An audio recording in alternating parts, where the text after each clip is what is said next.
1959년에 한 백인 남자가 흑인으로 변장하여서 50일간 미국 남부지방을 여행하기로 결심하였습니다. 그리고 그가 겪었던 모든 일에 대해서 책으로 출판하려고 마음을 먹고 그 일을 시작하였습니다. 1959년에 그가 백인인데 흑인이 되기 위해서 몸의 모든 피부를 다 검게 만들었습니다. 그거는 그렇게 어려운 일이 아니었습니다. 근데 이 곱슬머리를 해야 되는데 머리가 곱슬머리가 아니니까 삭발을 하고 분장을 하였습니다. 그러고 나니까 누가 봐도 이제 영락없는 흑인이 되었습니다. 그가 흑인이 되어서 가장 먼저 느낀 감정은 외로움이었다고 합니다. 왜냐하면 차를 타려고 하는데 백인부터 타도록 기다려야만 했습니다. 버스를 타든 그 어떠한 대중교통을 이용하든지 간에 먼저 백인이 다 타고 난 다음에야 흑인이 탈 수 있었습니다. 근데 물 한 잔 마시기도 힘들었다고 그는 말합니다. 왜냐하면 가게나 매표소에 있는 사람들이 이유 없이 물을 달라고 하면 물을 주지 않고 화장실이 어디냐고 말하면 대꾸를 하지 않습니다. 흑인이라는 이유로 물어보는데도 대꾸하지 않았다고 합니다. 그래서 그는 이 흑인으로 사는 것이 얼마나 힘든지를 이제 점점 깨달아가기 시작하였습니다. 그리고 50일의 여정을 다 마치고 난 다음에 그는 그의 책에서 이렇게 말을 하였습니다. 하나님, 어떻게 우리가 같은 세상에 살아가고 있는데 이렇게 차별이 심할 수가 있습니까? 도대체 흑인이라는 이유 하나만으로 어떻게 이렇게 수많은 멸시와 모욕을 당하며 살아야만 합니까? 여러분, 이 이야기는 블랙 라이크 미라는 유명한 책의 이야기입니다. 이 책의 이야기가 무엇을 보여줍니까? 흑인이 얼마나 많은 차별을 당하고 살았는지를 보여주고 있습니다. 흑인뿐만 아니라 우리 시대에도 차별은 끊임없이 있습니다. 우리 시대에 갑질이라는 용어가 유행하는 것처럼 끊임없이 차별이 있습니다. 그러한 차별은 겉모습이고 본질이 무엇입니까? 본질은 죄가 있기 때문에 끊임없이 차별이 일어나는 것입니다. 우리가 그러다 보면 한 번쯤 이런 생각을 하지 않습니까? 내가 내 마음에 들지 않는 사람이 다 사라지고 내가 좋아하는 사람들만 모여서 살면은 행복한 세상이 되지 않을까라는 생각을 가지본 적이 있을 것입니다. 오늘 성경은 바로 그와 유사한 상황이 벌어지고 있습니다. 성경에 노아 홍수라는 거대한 사건이 있었습니다. 노아와 노아 가족 외 모두가 이제 죽어버렸습니다. 그래서 창세기 이제 9장 20절 이하에 있는 사람은 아마 이런 호기심을 가지고 읽을 겁니다.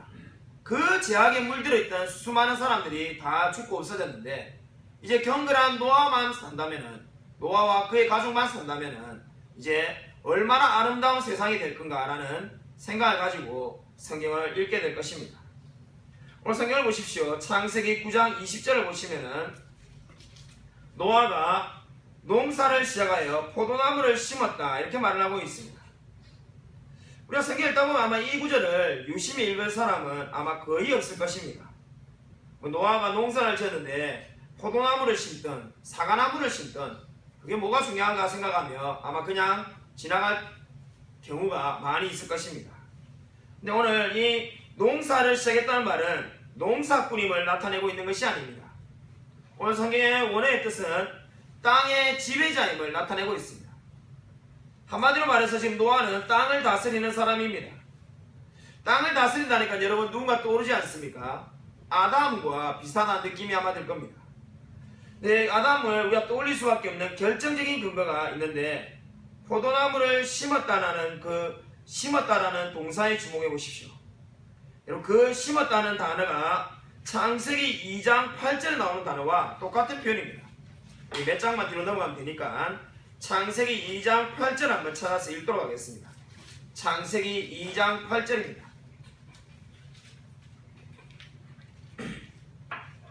창세기 2장 8절 함께 읽으시겠습니다. 시작. 여호와 하나님이 동방의 에덴에 동산을 창설하시고 그 지으신 사람을 거기 두시니라. 예, 창세기 2장 8절은 에덴 동산을 창설하였다라고 말을 하고 있습니다. 하나님이 에덴 동산을 창설하셨는데 그 창설하다는 단어가 우리 좀 전에 보았던 심었다라는 단어와 똑같은 표현입니다.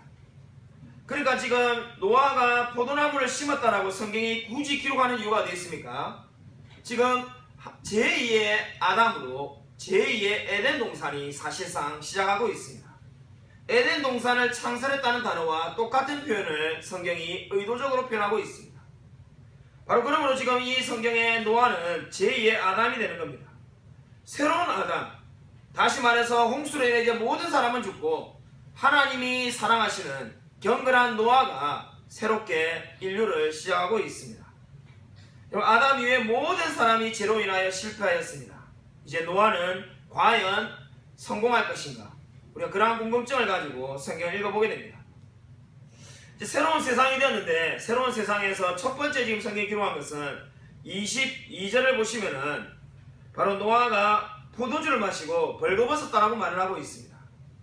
그리고 우리가 교회를 정말로 1, 2년만 다녔다 하더라도 다 아는, 주일학교 아이들도 다 아는 유명한 장면이 나옵니다. 아마 우리 교회를 다닌 사람 중에 이 장면을 모르는 사람이 없을 겁니다. 하함이 이 아버지의 하체를 보고 밖으로 나가서 두 형제에게 말을 해버렸습니다. 반면에 23절을 보면은 셈과 야벳은 옷을 가져다가 뒷걸음질 쳐서 아버지의 하체를 덮어주었습니다. 너무나 유명한 이야기라서 우리가 성경을 읽지 않아도 아마 잘 알 정도로 다들 알고 있을 것입니다. 오늘 성경 말씀에 대해서 두 개의 중요한 질문을 던져볼 수가 있습니다. 우리가 성경을 잘 이해하기 위해서는 좋은 질문을 잘 던지는 것이 중요한데, 첫 번째 우리가 던져야 할 질문은 함의 죄는 무엇인가입니다. 함의 죄는 무엇입니까? 전통적으로 함의 죄는 이 아버지에 대해서 불경한 태도를 보였다는 겁니다. 이 한마디로 말해서 아버지의 하체를 보았으면 셈과 야벳처럼 그것을 덮어줘야 되는데, 나와가지고 온 동네방네에 이제 이 아버지의 허물을 이야기했다는 거죠. 그렇게 떠벌리고 다닌 것이 죄라고 여기는 것을 한마디로 말해서 불경죄라고 말합니다. 이 전통적인 해석은 이 함의 죄를 불경죄라고 해석하였습니다. 그러니까 함은 그렇게 해서는 안 되는 행동을 했다는 거죠. 수많은 사람들이 이렇게 해석해왔습니다. 근데 불경죄를 함의 죄로 생각한다면 우리가 몇 가지 의문이 들게 되어 있습니다. 세 가지 큰 의문이 되는데, 첫 번째 되는 의문은 함이 지은 죄에 비해서 너무 별이 엄하다는 생각이 듭니다. 여러분 한번 25절을 한번 우리 읽었지만 다시 한번 읽겠습니다. 중요한 말씀이기 때문에 우리 25절을 읽겠습니다. 시작. 이에 이르되 가나안은 저주를 받아 그의 형제의 종들의 종이 되기를 원하노라 하고. 25절에 나오는 벌이 무엇입니까? 지금 이 함에 지금 불경죄를 저질렀다고 본다면은 불경죄를 저질러서 종들의 종이 되기를 원한다라고 말을 하고 있습니다. 이 아버지 하체를 보고 두 형제에게 흉을 좀 받기로서니 종들의 종이 된다라고 말하는 것이 너무 지나치지 않겠까요? 두 번째로 이 불경죄를 보기 어려운 이유는 이 아버지의 부끄러움을 공개한 것이 함의 죄인데, 그 벌을 받는 대상이 함이 아니라 가나안이라는 데 있습니다. 우리 이미 좀 전에 읽은 25절을 보십시오. 지금 노아는 함을 저주하는 것이 아니라 가나안을 저주하고 있습니다. 그렇죠? 가나안은 저주를 받아서 그의 형제 종들의 종이 되기를 원하노라라고 분명히 기록되어 있습니다. 성경이 잘못 기록하고 있는 것이 아닙니다. 아니, 함이 죄를 지었는데 왜 가나안을 저주하는가? 저와 여러분이 잘못하였는데 저와 여러분의 자식들을 저주하면 누가 기분 좋아하겠습니까? 지금 그런데 그런 상황이 지금 벌어지고 있습니다. 세 번째로 이 아버지의 부끄러움을 공개한 것이 함의 죄라고 보기 힘든 이유는 23절에 나오는 셈과 야벳의 행동입니다. 한번 23절을 다시 한번 읽겠습니다. 우리 23절 한번 다시 한번 읽겠습니다. 시작. 셈과 야벳이 옷을 가져다가 자기들의 어깨에 메고 뒷걸음질을 쳐 들어와서 그들의 아버지의 하체를 덮었으며 그들이 얼굴을 돌이키고 그들의 아버지의 하체를 보지 아니하였더라. 어떻게 말을 하고 있습니까? 셈과 야벳이 옷을 가져다가 뒷걸음질 쳐서 들어갔다는데 한번 주목해 보십시오. 좀 이상하지 않습니까? 여러분, 이 노아 시대를 굳이 말하지 않아도 저와 여러분이, 우리 여기 남자 성도님들 계신데 이 아버지와 같이 한 20년 30년 같이 살면서 아버지의 하체를 안 보고 살 수가 있겠습니까? 같이 일주일에 한 번이나 한 달에 한 번씩 목욕탕을 가면은 이미 늘 보던 하체입니다. 그런데 그것을 뒷걸음질 쳐서 가는 사람이 어디 있을까요? 지금 이 셈과 야벳이 여자가 아닙니다. 만약에 딸이었다면은 그것을 보기 민망하기 때문에 뒷걸음질 쳤다면 이해할 수 있는데, 늘 보던 아버지의 하체를 왜 뒷걸음질 쳐서 뒤로 가서 그것을 가만히 듣고 나왔을까요? 여기에 우리가 중요한 이 말씀을 해석할 수 있는 결정적인 키가 있는 것입니다. 바로 이 노아의 몸은 원래 상태와는 달랐다는 것입니다. 평상시와 똑같이 그냥 벌거벗은 상태에 누워있다면 절대로 뒷걸음질 치지 않았을 것입니다. 근데 왜 노아의 아들들이 그렇게 뒷걸음질 치며 나아갔겠습니까? 그 이유는 바로 이 노아가 평상시와는 전혀 다른 몸의 상태를 나타내고 있었기 때문입니다. 이러한 근거로 볼 때 함의 죄는 불경죄가 아니라 동성애로 보아야 합니다. 함의 죄를 동성애로 볼 수 있는 그런 성경의 근거가 되어 있는가? 목사님, 성경에 동성애란 말이 나오지 않는데 어떻게 그렇게 해석할 수 있습니까? 라고 아마 여러분이 즉각적으로 묻고 싶을 것입니다. 성경을 해석하는 방법 중에 왕국어법이라는 것이 있는 것을 아십니까? 왕국어법은 성경에 여러 차례 많이 나오는데 굉장히 과격한 표현을 부드럽게 완곡하게 표현하는 것입니다. 대표적으로 우리가 레위기 20장 17절을 한번 찾아보도록 하겠습니다. 레위기 20장 17절입니다. 구약성경 레위기 20장 17절을 한번 찾아보겠습니다.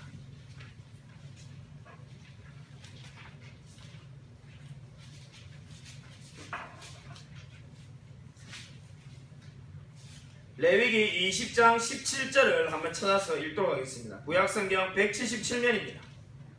레위기 20장 17절을 함께 읽으시겠습니다. 시작. 누구든지 그의 자매 곧 그의 아버지의 딸이나 그의 어머니의 딸을 데려다가 그 여자의 하체를 보고 여자는 그 남자의 하체를 보면 부끄러운 일이라.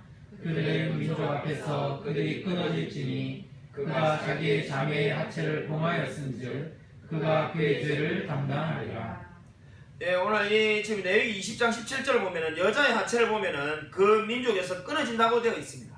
한마디로 말해서 여자의 하체를 보면은 죽이라고 되어 있는데, 여기서 하체를 본다고 죽이는 이유가 무엇입니까? 바로 이것이 왕국어법인데, 하체를 본다는 것은 성행위를 말하는 겁니다.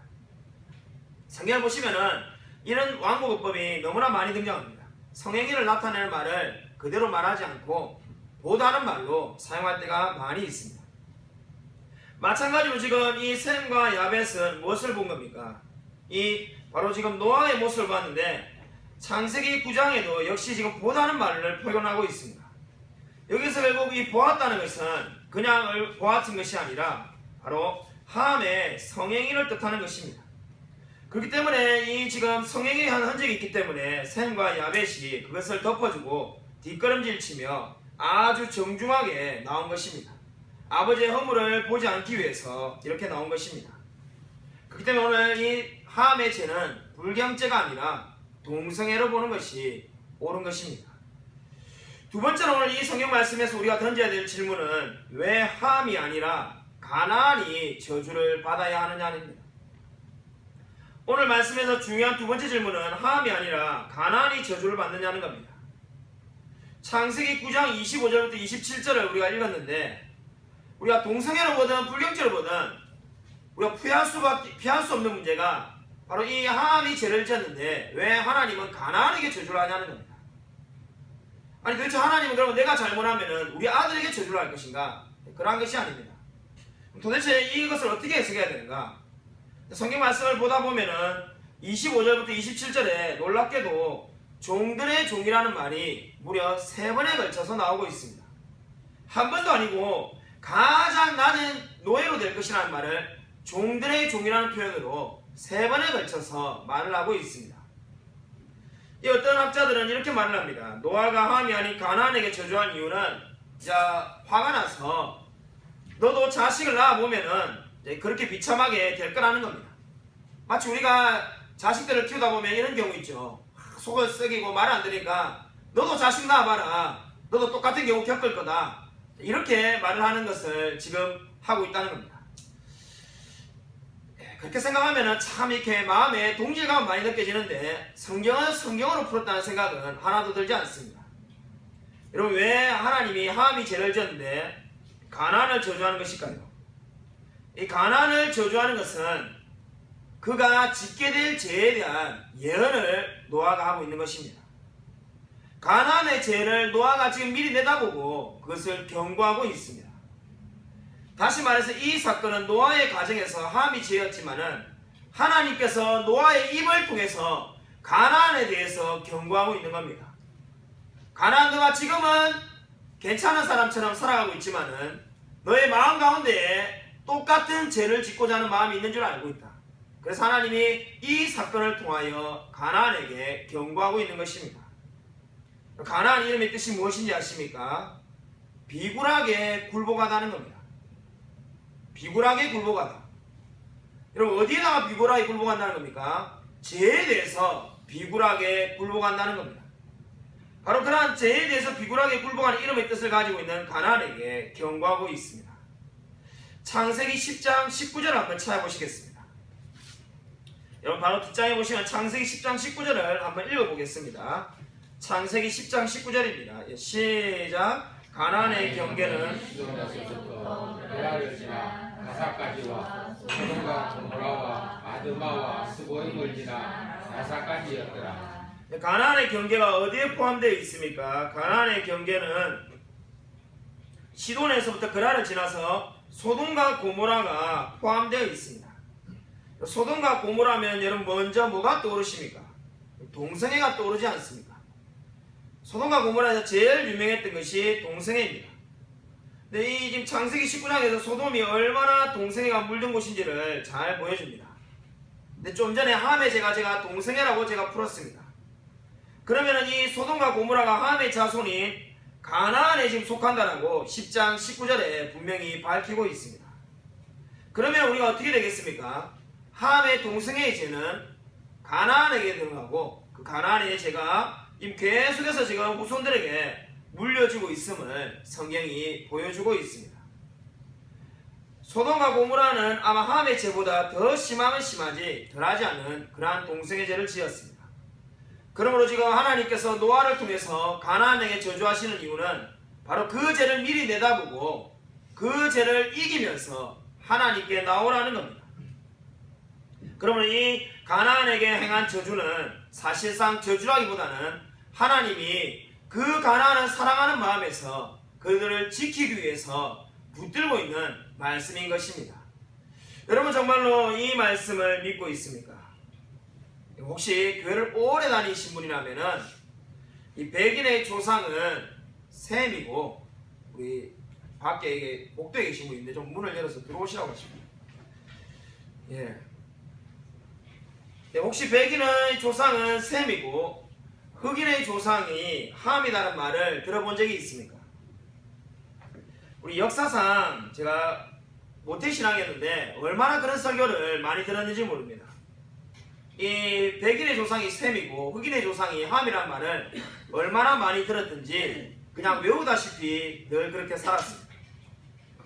근데 제가 이 말씀에 대해서 지금 여러분 설교하게 된 관심을 가진 경우가 언제부터 생겼냐면은 수년 전에, 거의 10년 전에 미국의 남침내 교단에서 흑인의 조상이 함이라고 해석한 그 해석에 대해서 잘못했다면서 공식적인 회견을 하며 문서를 발표한 것을 본 적이 있습니다. 자, 그때부터 이 말씀에 관심을 가졌습니다.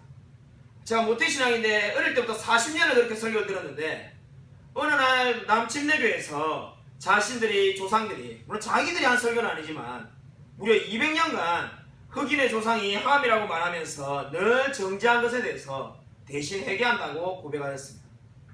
그때부터 제가 이 말씀에 대해서 관심을 가지고 제가 찾아보았습니다. 수많은 글을 찾아봤는데 200년 전부터 이 흑인의 조상이 함이라고 설교하기 시작하였습니다. 그 전에 우리가 잘 아는 칼빈이나 어거스틴은 그 누구도 그렇게 설교하지 않았습니다. 200년 전부터 이 수많은 사람들, 이제 뭡니까 제국주의 운동이 벌어져서 식민지를 잡아야 되니까 그때부터 이 아프리카 사람들을 함의 후손이라고 말하면서 폄하하는 설교가 등장하게 된 것입니다. 그걸 다 알게 된 남침내교에서 미국의 남침역에서 자신들이 회개한다라고 고백하였습니다. 자, 당시의 기록들을 찾아보면서 여러 가지 흥미로운 기록을 봤는데 두 가지만 여러분에게 언급해 드리겠습니다. 스코틀랜드에 소설가 존 부칸이라는 사람이 있었는데 200년 전에 이 말씀을 근거로 하면서 이렇게 말을 하였습니다. 나는 내가 목사라면은 흑인은 주일학교 교사로도 쓰지 않을 것이다. 그렇게 저주받은 사람이 아이들을 가르쳐서는 되겠는가? 그 근거는 창세기 9장에 있다. 그 말이 무슨 말입니까? 창세기 9장에 있는 이 함의 후예가 흑인이라고 굳게 믿고 있었던 겁니다. 또 하나 예를 들어보겠습니다. 이디오피아의 공산주의자들이 기독교를 믿지 말라고 수많은 이디오피아인들에게 어떻게 말했는지 아십니까? 야, 성경에서 우리가 함의 후예라고 저주하는데 왜 우리가 기독교를 믿어야 하는가? 이디오피아에 붕이 일어났습니다. 수많은 사람들이 기독교에 되는데 공산주의자들이 그렇게 유혹하는 겁니다. 야, 너는 성경을 믿으면은 우리가 함의 자손이 되는 거라고 인정하는 건데 우리가 저주받았다라고 우리를 비난하는 성경을 너는 왜 믿는가? 수많은 사람들이 그 말을 듣고 그리스도를 떠났습니다. 여러분, 이것이 무엇을 보여줍니까? 오늘 이것은 성경을 잘못 해석할 때 수많은 영혼들이 영적으로 상처를 입게 된다는 겁니다. 오늘 성경 말씀은 결코 흑인을 비하하려거나 흑인이 함의 자손이라는 것을 말하고 있지 않습니다. 여러분, 오늘 창세기 9장은 우리에게 무엇을 전하고 있습니까? 오늘 이 창세기 9장은 홍수 이후에 인류가 새롭게 출발하였습니다. 왜 노아 홍수가 있었습니까? 아담 이후에 계속해서 죄를 짓게 되고 죄에서 넘어지는 그 모든 사람들을 하나님께서 벌하셨습니다. 그러므로 이 노아는 인류 역사상 두 세계를 경험한 유일한 사람이라고 말할 수 있습니다. 세상에 수많은 사람들이 살다가 죽었지만은 노아와 노아 가족처럼 홍수 이전의 세계와 홍수 이후의 세계를 다 경험해 본 사람은 아무도 없습니다. 근데 이 지금 성경이 저와 여러분에게 어떻게 말을 하고 있습니까? 홍수 이전의 세상과 홍수 이후의 세상이 너무나도 똑같다라고 성경이 말을 하고 있습니다. 홍수 이전에 그렇게 죄로 물들었던 그 세상이 홍수 이후에도 하나도 달라진 것이 없고 똑같은 세상이 되었다라고 성경이 말을 하고 있습니다. 그 하나님을 싫어하고 멸시하던 사람들이 다 죽고 없어지고 이제 하나님이 사랑하는 노아 가족만 있었지만은 죄가 그대로 드러났습니다. 오늘 이 함의 죄가 불경죄인지 아니면 동성애인지 사실 그것이 중요한 것이 아닙니다. 제가 동성애를 해석했지만은 여러분이 불경죄로 믿고 싶으면 그렇게 해석해도 됩니다. 중요한 것은 무엇입니까? 오늘 성경이 말하는 가장 중요한 진리가 무엇입니까? 인간은 결코 변화되지 않았다는 겁니다. 홍수 이전과 홍수 이후가 아무런 차이가 없이 계속해서 죄가 반복되고 있습니다. 그것이 바로 무엇을 말합니까? 죄가 어떤 존재인지를 보여주고 있습니다. 여러분, 죄가 무엇입니까? 죄에 대해서 저는 제가 알고 있는 한 정의를 여러분에게 소개해드리고자 합니다. 죄는 우리 속에 잠복해 있다가 마땅한 상태가 이르면은 양심에 영향을 미쳐서 밖으로 드러나는 것이다. 죄는 우리 속에 잠복해 있다가는 나쁜 양심에 영향을 미치면서 밖으로 드러나는 거랍니다. 더 좋은 정의가 있는데 소요리문답 제14문에 있습니다. 죄란 무엇입니까? 여러분 가운데 아마 외우는 분도 있을 겁니다. 죄는 하나님의 법에 불순종하는 것으로서 하라는 것을 하지 않는 것과 하지 말라는 것을 하는 것입니다. 여러분, 이렇게 하지 말라는 것을 왜 할까요? 그것이 바로 인간이 본질상 진노의 자녀라는 것을 보여주는 겁니다. 죄는 홍수로도 막을 수 없었다는 것이 오늘 성경이 보여주는 가장 중요한 영적인 교훈입니다. 여러분, 기독교 교리에 전적 타락이라는 교리가 있다는 것을 아십니까? 전적 타락의 교리는 인간이 더 이상 타락할 수 없는 만큼 타락했다는 것이 절대로 아닙니다. 전적 타락이라는 교리는 바로 인간이 모든 면에서 부패하였다는 겁니다. 그래서 인간이 얼마든지 더 흉악한 죄를 저지를 수 있습니다. 실제로 지금 인간은 이 하함보다 가나안이 그리고 계속해서 더 악한 죄를 저지르고 있습니다. 여러분, 이 홍수로 인간의 죄를 멸했지만은 죄는 다시 살아나게 되었습니다. 저는 위대한 설교자 마틴 로이 존스 목사님의 말을 몇 번이고 여러분에게 인용하고 싶은 마음이 듭니다. 은혜는 언제나 좋은 것을 주지만 죄는 언제나 좋은 것을 빼앗아간다. 여러분 이 말을 반드시 기억하시길 바랍니다. 은혜는 저와 여러분이 언제나 좋은 것을 가져다 주지만은 죄는 언제나 좋은 것을 빼앗아갈 뿐입니다. 오늘 이 성경이 무엇을 보여주고 있습니까? 오늘 성경은 바로 홍수가 그 죄를 멸하지 못했다라고 말을 하고 있습니다. 우리 시대에 많은 사람들이 죄에 대한 이야기를 듣기 싫어합니다. 왜 교회 가면 맨날 죄만 이야기하냐고 말하는 사람들이 있습니다. 좀 이왕이면 좋은 이야기를 하면 안 되냐고 말하는 분들도 있습니다. 근데 왜 우리가 죄를 이야기할 수밖에 없습니까? 오늘 바로 이 사건이 보여주고 있습니다. 홍수로도 죄를 멸할 수가 없습니다. 저와 여러분에게 있는 가장 중요한 문제는 바로 이 죄의 문제를 어떻게 해결할 거냐는 겁니다. 여러분 이 죄의 문제를 어떻게 해결할 수 있습니까? 바로 그리스도를 만나야 하는 것입니다. 오늘 성경이 보여주는 바가 무엇입니까? 물로도 죄를 씻을 수가 없고 그리스도가 와야 하니까 그 그리스도를 기다리라고 오늘 성경은 말을 하고 있습니다. 여러분 정말로 그리스도를 기다리고 있습니까? 왜 성경이 죄에 대해서 끊임없이 이야기하겠습니까? 저와 여러분이 죄를 인하여서 넘어질 수밖에 없는 자이며 오직 그리스도만이 우리를 구원하실 수 있기 때문입니다. 스코틀랜드에서 실제로 일어난 이야기입니다. 세례문답을 받던 한 성도가 이 젊은 장로님에게 이제 마지막으로 문답 질문을 하게 되었습니다. 문답 질문을 하게 되는데 이제 장로님과 담임 목사님이 이렇게 묻습니다. 우리가 당신을 세례 주어야 될 이유가 어디 있습니까? 그때 그분이 이렇게 말합니다. 저는 구원받은 사람이라고 확신합니다. 당신이 어떻게 구원을 받았습니까? 일부는 하나님께서 하셨고 일부는 제가 노력해서 구원을 받았습니다. 그 말을 듣는데 이 스코틀랜드 장로교회 이 장로님과 목사님이 본능적으로 눈이 찌푸려졌습니다. 그래서 잠깐 그 부분 보고 혼자 있으라고 하면서 잠깐 딴 방에 가서 회의를 합니다. 회의를 하는데 모든 분들이 다 이구동성으로 반대합니다. 지금 저 청년이 말하는 교리는 이 펠라기우스 교리라고 자기 스스로 구원을 받는다는 교리가 있습니다. 그 말하고 똑같이 합니다. 아니 전적으로 하나님의 은혜라고 말을 해야지 어떻게 일부는 하나님이 하셨고 일부는 스스로 해결했다면은 저거는 잘못된 겁니다. 목사님 세례를 주지 맙시다. 그래서 목사님과 장로님들이 세례를 주지 않기로 결정하고 그 청년에게 와서 그렇게 통보합니다. 우리는 당신에게 세례를 줄 수 없습니다. 당신이 구원을 받았다고 말하지만은 그것은 진정한 구원이 아닙니다라고 말을 하였습니다. 그때 그 청년이 이렇게 말을 했다고 합니다. 제가 구원에 있어서 일부 기회한 것이 있다고 말하는 것은 저는 늘 죄만 짓고 하나님께로부터 도망다녔기 때문에 그것을 기회했다는 겁니다. 그리고 하나님께서 제게 하신 것은 바로 그 도망다니는 저를 끝까지 잡으시고 하나님을 믿게 만들었습니다.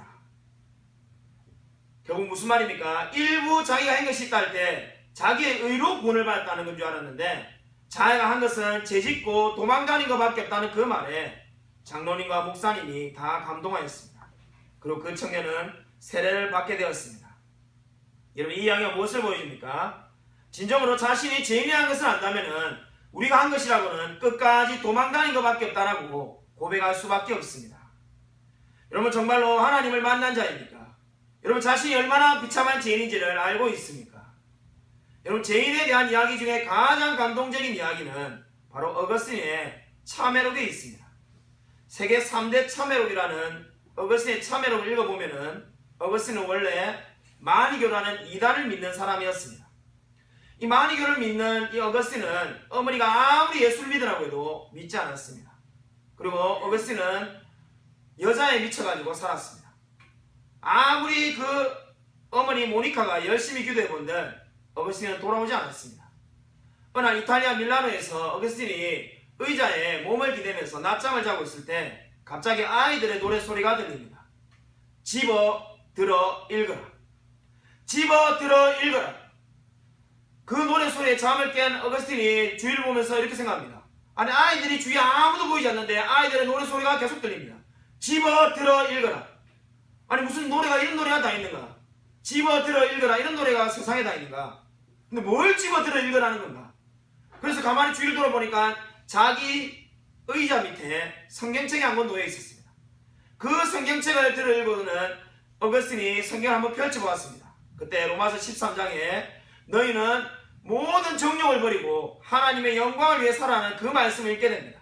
그리고는 어거스틴이 그때 참여하며 하나님을 믿게 됩니다. 여러분, 이 이야기가 무엇을 보여줍니까? 인생에서 가장 중요한 것은 죄를 멀리하며 하나님을 믿는 것입니다. 오늘 성경이 지금 우리에게 무엇을 보여주고 있습니까? 인생에서 가장 중요한 문제는 죄의 문제입니다. 여러분, 죄의 문제를 해결하였습니까? 여러분, 정말로 죄를 하나님께로 다 옮겨드린 자입니까? 여러분, 죄는 딱 두 군데만 존재할 수밖에 없습니다. 죄는 여기도 있고 저기도 있고 이런 것이 아닙니다. 죄는 뭐 술집에도 있고 사창가에도 있고 이런 것이 아닙니다. 죄는 딱 두 군데만 존재할 수 있습니다. 첫 번째, 죄가 존재할 수 있는 것은 저와 여러분의 머리 위에 존재할 수가 있습니다. 그러면은 그 사람은 소망이 없습니다. 죄로 인하여 죽을 수밖에 없습니다. 또 한 군데 죄가 위치할 수 있는 곳이 있는데 그곳은 바로 십자가 위에 죄가 존재할 수 있습니다. 여러분은 여러분의 죄를 여러분의 머리 위에 두고 사는 사람입니까? 아니면은 여러분의 모든 죄가 그리스도의 십자가에 옮겨진 자입니까? 여러분, 오늘 성경이 말하는 것처럼 모든 죄를 그리스도께 옮기며 오직 하나님만을 사랑하며 살아가는 저와 우리 모든 성도님이 되시기를 주님의 이름으로 간절히 축원드립니다.